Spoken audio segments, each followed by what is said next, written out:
Mnasema tuendelee ama tuendelee? Nyinyi mko tayari? Na msikuwe na wasiwasi.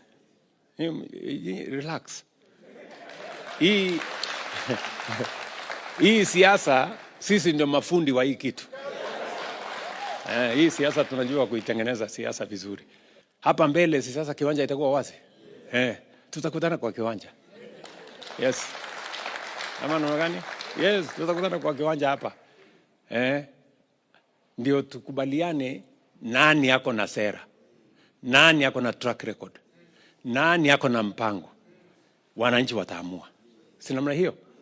Ile kitu mimi nauliza wananchi wote wa taifa letu la Kenya, tudumishe umoja. Kwa sababu baada ya uchaguzi Kenya ni yetu sisi zote. Hatutaki maneno ati mpaka tunaamini ya kwamba uchaguzi inakuwa life and death ama inakuwa yani kufa kupona. Hapana. Kutakuwa na Kenya baada ya uchaguzi. Na lazima tuishi kama ndugu moja, watu wa taifa moja. So we must do that together.